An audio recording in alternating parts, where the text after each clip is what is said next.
Alors, je voudrais vous parler de diététique et la question de l'addiction au sucre notamment. Il faut faire très attention à l'addiction au sucre. Ça a l'air de rien. On prend un truc sucré, on dit oh ben il n'y a pas grand chose, etc. Et en réalité, je parle pas de fruits, je parle de gâteaux, etc.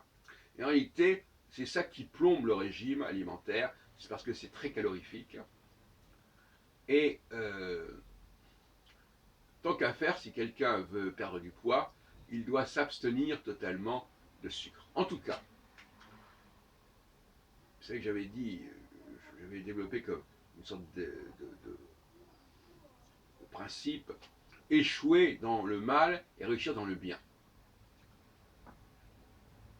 En tout cas, si on prend du sucre, il vaut mieux que ça vienne de l'extérieur. C'est-à-dire que quelque chose soit aléatoire. Il se trouve que vous avez l'occasion de manger du sucre.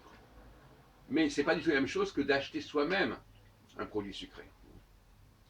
Donc, quand ça n'est pas souhaitable, il ne faut pas s'en abstenir totalement, mais il ne faut surtout pas prendre l'initiative de la chose.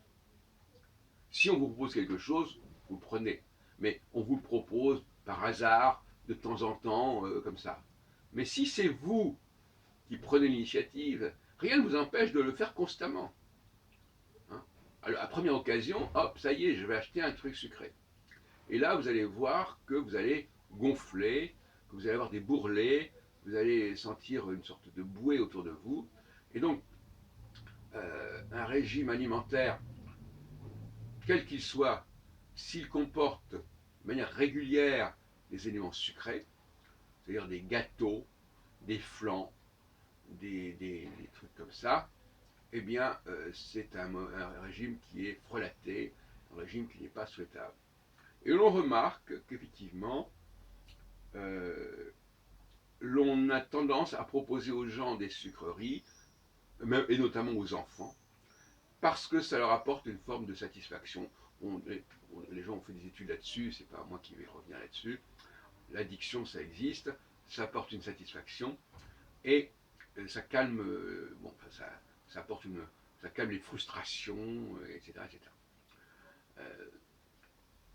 Donc, faisez attention de ne pas introduire le loup dans la bergerie, de ne pas suivre un régime d'un côté, et d'autre côté, avoir trop souvent des opportunités pour manger des produits sucrés.